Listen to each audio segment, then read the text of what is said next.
Olá, queridos alunos da turma mais linda, dos alunos mais lindos e mais estudiosos deste Brasil.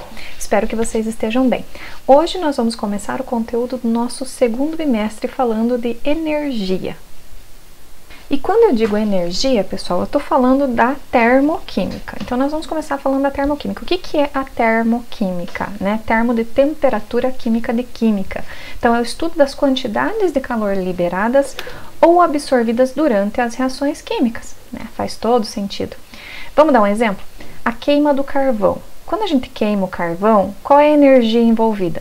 É o calor, é a energia na forma de calor.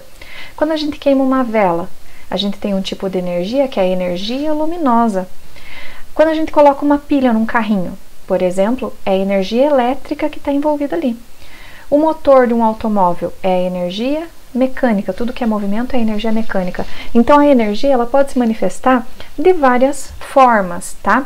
A principal dela, sem dúvida nenhuma, é o calor, é que a gente consegue ver bastante, né? Reações químicas, as reações elas podem liberar calor ou absorver calor. Então, por exemplo, a queima do carvão, C é o carvão, tá? Aquela fuligem, aquele negócio preto, tá? Quando você coloca em oxigênio, e dá uma faísca, ele vai liberar gás carbônico. E a queima do carvão, ela libera calor, Você sente calor lá. Esta reação é dita exotérmica. Então, toda reação exotérmica é aquela que libera calor. E a decomposição do carbonato de cálcio absorve calor. Então, aqui eu tenho o carbonato de cálcio, se decompondo em óxido de cálcio e gás carbônico. Esta reação, para ela acontecer, para que o reagente forme estes produtos, este reagente ele tem que absorver calor, senão a reação não acontece. E quando ocorre a absorção de calor, a reação é dita endotérmica. Tá? Então, nós temos dois tipos de reação. Reações endotérmicas são aquelas que absorvem calor para acontecer e reações exotérmicas são aquelas que liberam calor para acontecer, tá? Uma forma de medir, o calor absorvido ou liberado numa reação é através dos calorímetros, tá? Calorímetros são equipamentos onde lá dentro eu tenho água, eu tenho um termômetro, um agitador para agitar água. Eu tenho um sistema fechado e isolado, pode ser um isopor, alguma coisa. Então, eu coloco lá dentro a minha reação. Por exemplo, se for em água, eu coloco a minha reação de ácido, por exemplo, HCl, se decompondo em H+, mais Cl-, certo? A decomposição do ácido clorídrico em água. O termômetro vai medir o que acontece com a temperatura da água quando essa reação está ocorrendo. E aí, nós temos, então, o calor absorvido ou liberado nesta reação química, tá? Esse é só um exemplo do que eu posso fazer dentro de um calorímetro, um exemplo de reação que eu posso fazer dentro do calorímetro para medir qual é a quantidade absorvida ou liberada de calor por uma reação química, ok? Agora, esse exemplo que eu dei para vocês ali é um exemplo de uma reação que está acontecendo num sistema fechado, isolado, porque veja bem, se eu tivesse um sistema aberto aqui, digamos que aqui não fosse fechado, que fosse aberto, o que ia acontecer? A temperatura do termômetro não ia estar sendo exatamente a temperatura da reação que está acontecendo, porque a água, a reação ia perdendo calor para o ambiente, ia esfriando. Então, ia esfriando e à medida que eu ia medir aqui no termômetro, já não ia ser a medida da reação, ia ser a medida da reação depois de já perder um certo calor, certo? Então, o calorímetro ele é utilizado para medir a quantidade de calor exata de uma determinada reação, para poder colocar esse valor em tabelas, porque cada reação tem um valor que vai para a tabela, certo? Agora, na realidade, quando a gente faz uma reação química lá no laboratório, que a gente pega um becker, coloca algum produto A e um produto B, essa reação ela acontece com o becker aberto, na temperatura ambiente, a pressão ambiente, certo? Então, a energia envolvida em uma reação que ocorre à pressão ambiente, nós chamamos de entalpia, tá certo? Entalpia representada pela letra H, certo? Então, o que é entalpia? Entalpia é a energia de uma determinada reação que acontece à pressão ambiente, tá? Agora, Nós podemos calcular o calor de um sistema, né, ou de uma reação, através da variação da entalpia, né? Se entalpia é H, variação vai ser o ΔH. Tudo que é delta é variação, né? Já vou explicar certinho para vocês como assim a gente calcula a reação a partir do ΔH, tá? Primeiro, da onde que vem a energia, né? As moléculas e íons, elas possuem energia dentro delas, né? A molécula de açúcar tem a sua energia. Quando ocorre uma reação química, a gente vai ter que... O que é uma reação química, né? É quando eu quebro, vamos pegar aqui esse exemplo, eu tinha aqui o óxido de cálcio, eu vou quebrar ele, certo? Então, eu tinha uma determinada energia aqui e nos produtos eu vou ter uma determinada energia aqui dos dois produtos formados, certo? Quando eu quebro essa ligação, eu preciso de uma determinada energia para fazer isso, né? Então, as moléculas têm energia interna. Quando ocorre uma reação química, ocorre a quebra ou formação de ligações, porque a reação química é isto, é quando quebra ou quando forma a ligação nova, né? Para formar um novo composto, ou dividir um composto em dois, né? Quando a energia dos reagentes for maior que a energia dos produtos, tá?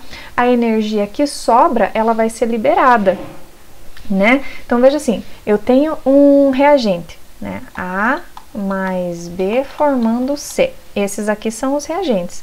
Quando eu tenho uma energia muito grande aqui, e ela vai se transformar numa energia pequenininha aqui, o que vai acontecer com o excesso da energia? Ele vai ter que ir para algum lugar, ele vai ir para o ambiente, tá certo? Então, vai liberar essa reação, vai liberar energia, essa reação vai ser exotérmica. Então, quando que a reação é exotérmica? Quando a energia dos reagentes é maior que a energia dos produtos, tá? Agora, se acontece o contrário, se eu tenho um reagente A, vou colocar aqui, eu tenho um reagente A, formando B mais C, digamos, né? E eu tenho uma energia pequenininha aqui, mas para formar esse produto todo aqui, eu preciso ter uma energia muito grandona. Isso significa que para acontecer essa reação, eu tenho que dar energia para essa reação, senão não vai acontecer, porque o produto tem que, para formar o produto, eu preciso muita energia. Então, eu vou ter que dar energia para a reação vai absorver energia para acontecer, certo? Então, eu posso dizer o seguinte, que se a energia dos reagentes for menor que a energia dos produtos, então os produtos têm que absorver as energias para formar e a reação será endotérmica, tá certo? Então, veja bem, no primeiro caso aqui, energia dos produtos, dos reagentes maior que a energia dos produtos, reação exotérmica. Reagentes menor que produtos, reação endotérmica. Como que eu represento a variação da entalpia que eu tinha contado para vocês, né? Porque a variação é a diferença, né? A diferença da energia que eu tinha nos produtos menos a energia que eu tinha nos reagentes, certo? Isso vai ser o ΔE. Agora, energia, quando eu estou falando a temperatura ambiente e pressão ambiente, a gente chama de H. Então, o ΔH, a variação de entalpia, vai ser igual a entalpia dos produtos menos a entalpia dos reagentes. E como a entalpia aqui dos reagentes é maior que a dos produtos, a variação da entalpia vai dar um valor menor que zero, ou seja, vai ser um valor negativo. Tá certo? Então, toda vez que o ΔH for um valor negativo, menor que zero, eu já sei que esta reação é exotérmica, ou seja, esta reação libera energia, tá? Agora, quando a variação da energia, ou seja, a energia dos produtos menos a energia dos reagentes, ou falando na pressão atmosférica, a variação da entalpia, que é igual à entalpia dos produtos menos a entalpia dos reagentes, quando esta diferença for maior que zero, ou seja, quando eu tenho um valor positivo, então esta reação é endotérmica, ou seja, para esta reação acontecer, ela precisa absorver calor, tá bem? Então, ΔH menor que zero, valor negativo, exotérmica. ΔH maior que zero, valor positivo, reação endotérmica. Como que eu faço para saber se a reação é endotérmica ou exotérmica lá no laboratório? Imagine o seguinte, eu tenho uma reação ali, tá, dentro do becker, e eu pego e coloco um termômetro ali dentro do sistema, dentro da reação. Eu vou verificar que este valor está diminuindo, né? A temperatura está diminuindo. Se a temperatura está diminuindo, isso significa que a reação que estava ali dentro está liberando calor. Eu vou observar fora, vou colocar minha mão ali naquele vapor e vou ver que o vapor é quente. A temperatura na vizinhança, ou seja, fora do becker, fora da reação, está aumentando. Ou seja, a reação está tendo a temperatura diminuída, porque ela está jogando fora, está liberando calor. A temperatura da vizinhança está aumentando. Se está liberando calor, a reação é exotérmica. Agora, por exemplo, o gelo, né? Coloco o gelo no becker e aqueço, certo? Se eu colocar um termômetro aqui dentro, eu vou ver que a temperatura do gelo está aumentando, né? E a temperatura fora, se eu colocar minha mão ali no becker, que já é fora da reação ali que está acontecendo, né? Eu vou ver que a temperatura está diminuindo, minha mão vai sentir frio, né? Por quê? Porque esta reação, ela está tendo que absorver o calor do fogo, da chama, absorvendo o calor para dentro da reação, né? Então, essa reação é endotérmica, ou seja, lá dentro da reação, eu vou ver que está aumentando a temperatura, tá? Está absorvendo o calor. E fora está esfriando, porque ela está absorvendo o calor da onde? De fora, tá? Então, assim, ó, por exemplo, eu tenho aqui a reação gás hidrogênio mais 1 meio de oxigênio formando água líquida. Eu tenho um ΔH padrão, bolinha, significa padrão, de menos 286,6 kJ. O que significa isso? Significa que a reação de 1 mol de gás hidrogênio com meio mol de gás oxigênio forma 1 mol de água líquida. E a energia envolvida nesse processo é de menos 286,6 kJ, ou seja, é uma reação exotérmica. Reação exotérmica que libera calor. Esta reação me diz que ocorre a reação química aqui, onde eu tenho quantidade de reagentes, certo? Proporção estequiométrica, estados físicos dos reagentes e produtos e o valor da entalpia, a gente chama isso aqui de equação termoquímica. Então, isso aqui é uma equação termoquímica. Eu tenho reagentes e produtos, os estados físicos e a variação da entalpia, tá? Então, esta reação tinha um valor negativo, era exotérmica. Agora, olha essa reação aqui de decomposição do carbonato de cálcio. Ele está me dando um ΔH de mais 178 kJ, certo? Esse valor positivo me diz que a reação é endotérmica. Se ela é endotérmica, ela está absorvendo calor para acontecer, tá certo?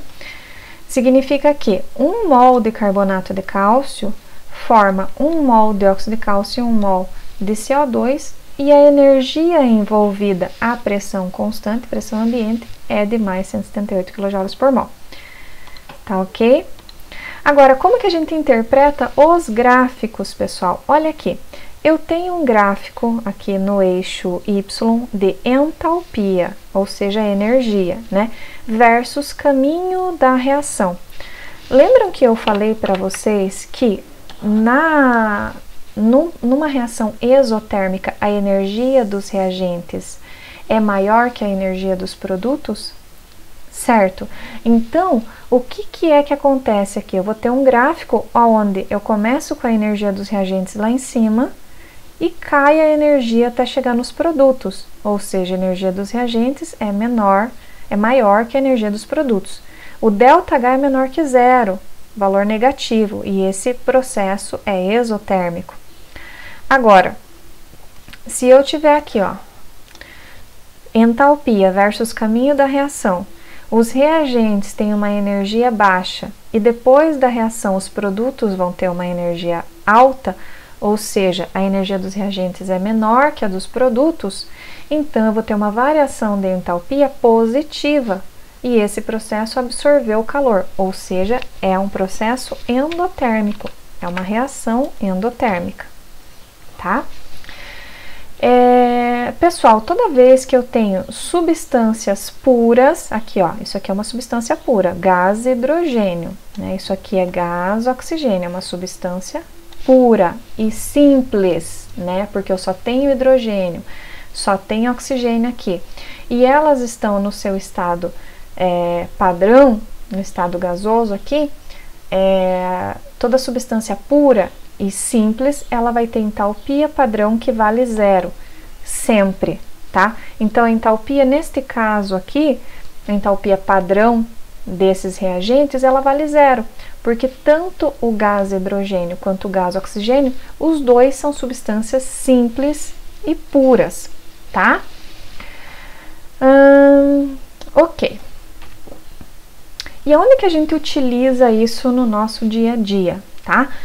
Existem alguns saquinhos que a gente compra, são compressas, existem compressas quentes e compressas frias.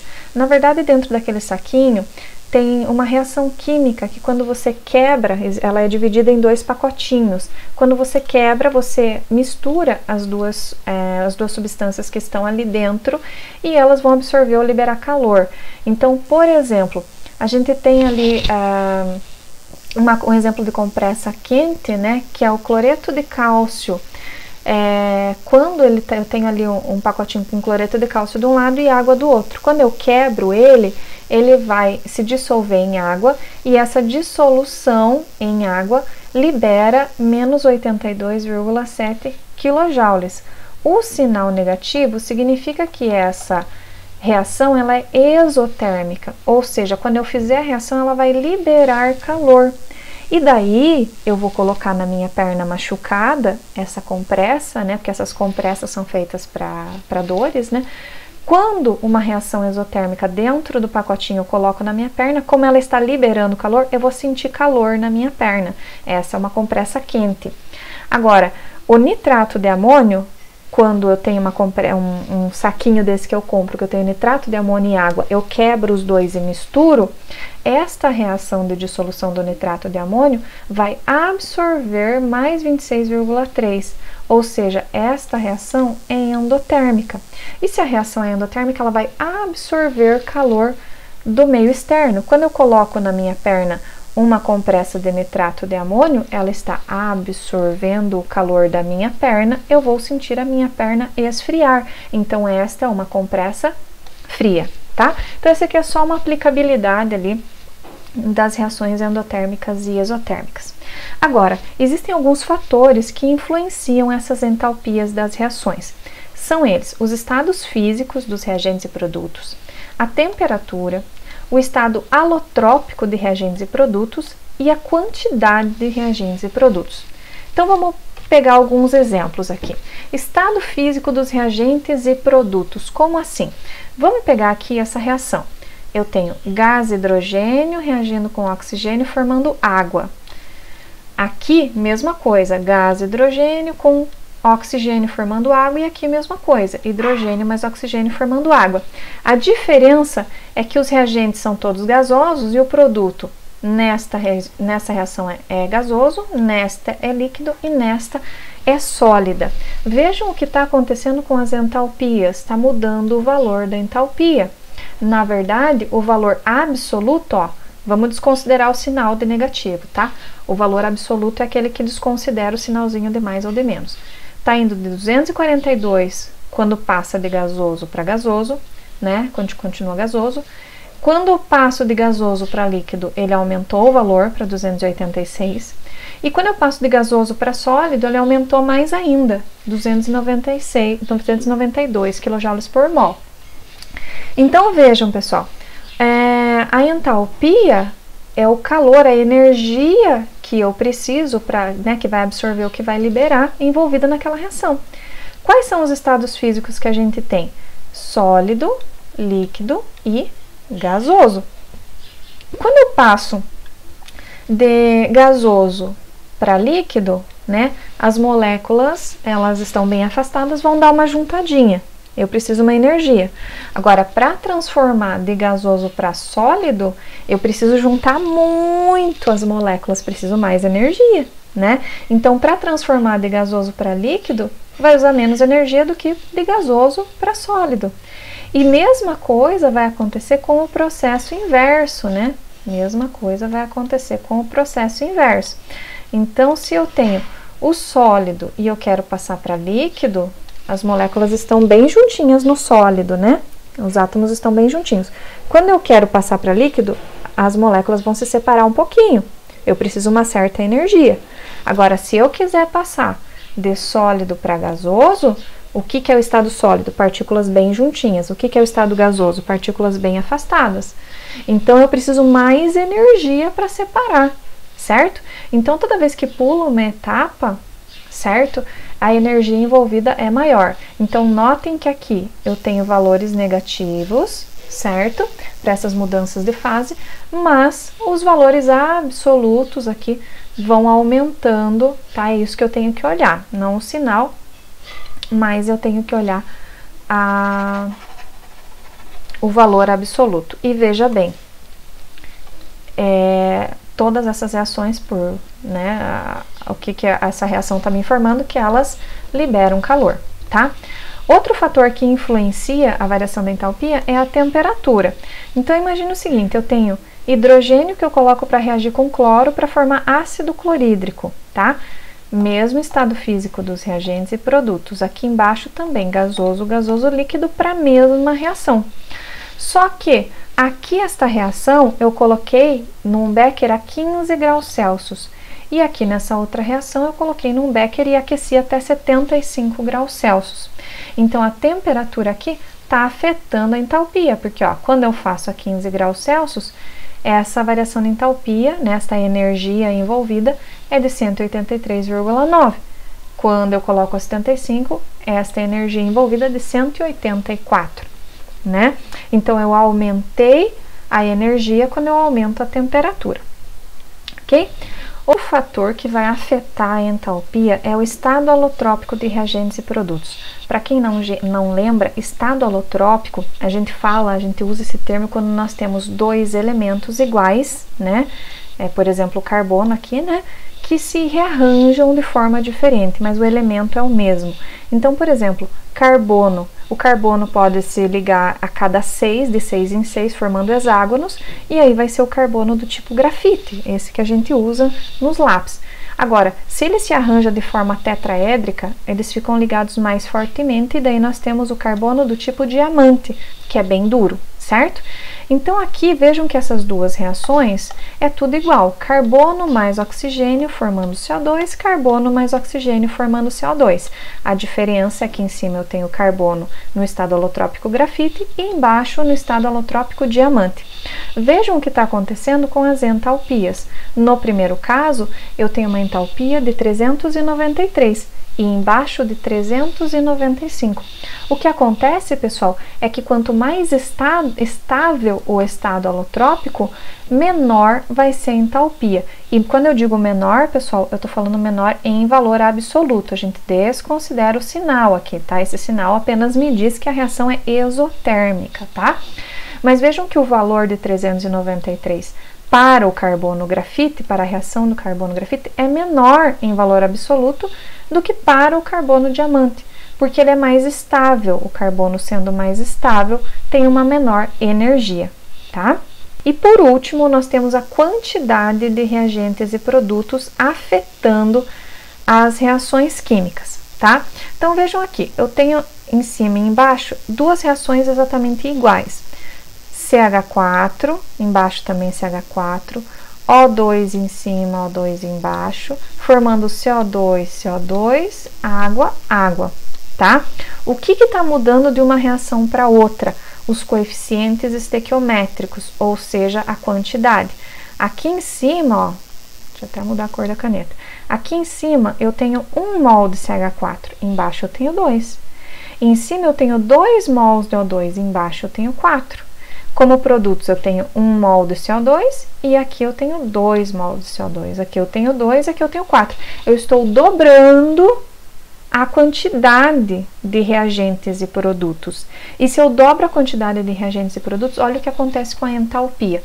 Para 1 mol de metano, 1 mol de CH4, eu tenho uma entalpia de combustão de menos 890 kJ.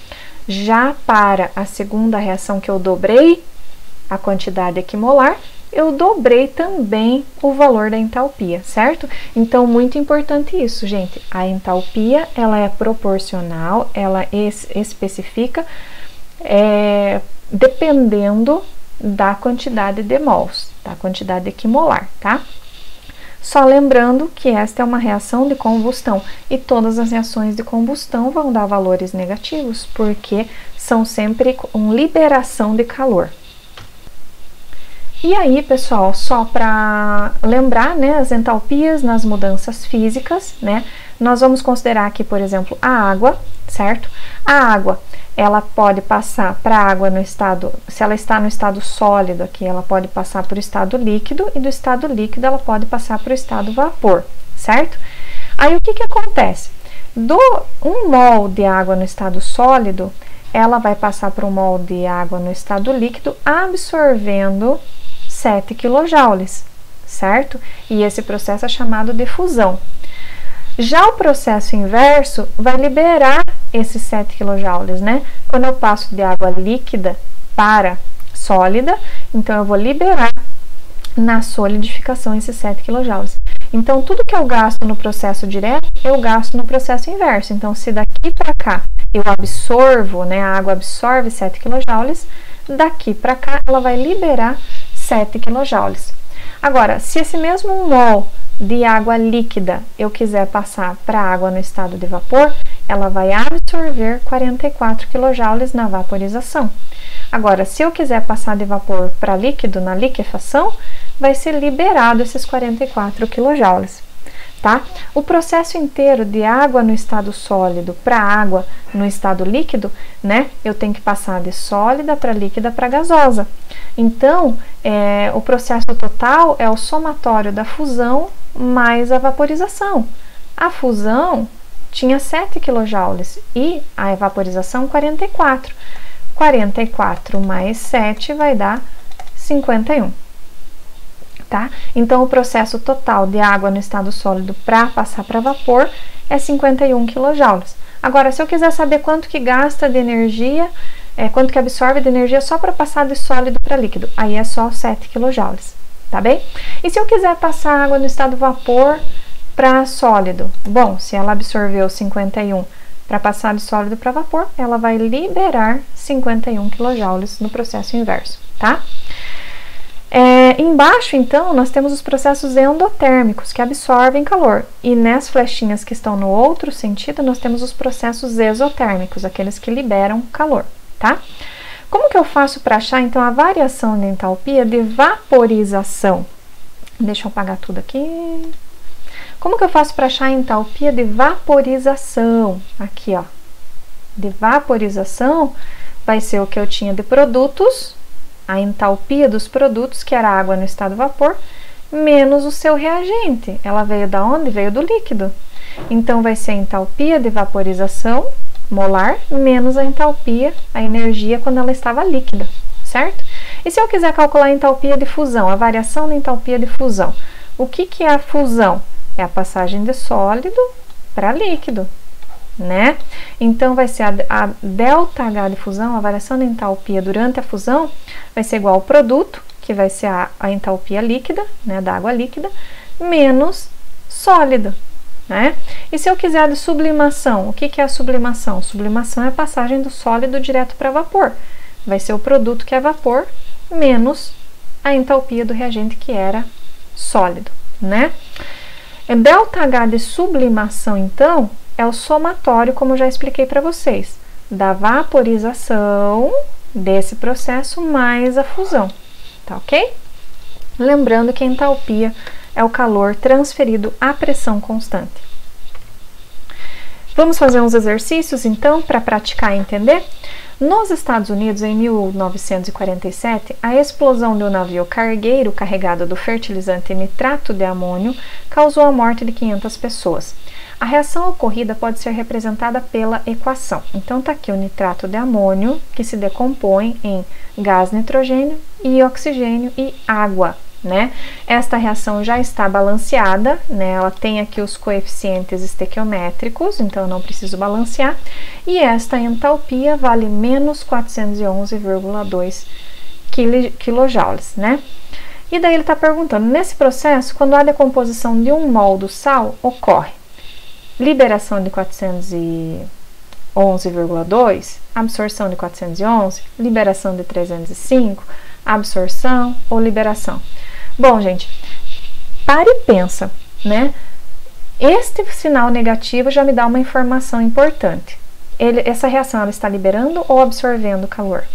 Se é negativo, a reação é exotérmica e ele está liberando calor, tá? Ela libera. Se ela libera calor, eu já vou tirar aqui as opções que falam de absorção de calor. Então, me restaram ali as opções 411,2, 305 ou 205. O que vocês acham? Bom, é aqui que o bicho pega e tem que prestar atenção. Porque lembram que um dos fatores que afeta a entalpia é a quantidade equimolar, a quantidade de mols? Veja o que o exercício pede. Neste processo, quando há decomposição de 1 mol do sal, quem que é o sal? O nitrato de amônio decompondo, né?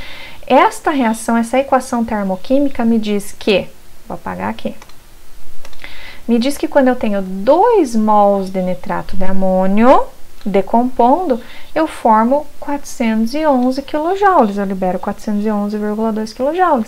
Mas o problema está me pedindo quando há decomposição de 1 mol do sal. Então, como é que fica isso? Para 2 mols do sal, ocorre a liberação de 411,2 kJ. Mas o problema é para 1 mol. 1 mol do sal vai liberar quanto de energia? Então, eu tenho que fazer uma regra de 3. Vai ser 1 vezes 411,2 dividido por 2. Ou seja, 1 vezes 411,2 é 411,2, né? Dividido por 2. Então, vai ser esse valor dividido por 2. 411 dividido por 2 vai dar 205,6 kJ, tá? Então, a resposta correta é a liberação de 205,6 kJ, tá? E daí o exercício traz aqui também a resposta, tá ok? Regrinha de 3. Vamos para outro. Considerando as seguintes reações, então você tem lá várias reações. Tá pedindo a reação química em que há maior quantidade de calor liberado em quilojoules por mol é. Então vamos lá. Eu tenho aqui várias reações. Se ele está pedindo a quantidade de calor liberado, eu já sei que eu tenho que procurar um sinal negativo. Então, aqui está negativo, aqui está negativo, aqui está positivo, então já não é essa opção, porque ele está falando aqui tem maior calor liberado, né? Tem maior valor aqui por mol, 565,6 kJ liberados para 2 mol. Para 1 mol vai ser metade disso, vai ser 300 e pouco. Esse 281 também é para 2 mols de sódio, né? Então, dividido por 2 vai ser menor ainda. E eu tenho um terceiro valor aqui, que é um ΔH de menos 1542. É o maior valor de todos, maior valor negativo, tá? Então, a resposta correta vai ser a letra B. Então, é isso, pessoal. Nossa aula de hoje foi basicamente isso. Eu vou postar exercícios assim que possível. Espero que vocês consigam fazer. Dúvidas, procurem no atendimento. É isso. Tchau, tchau.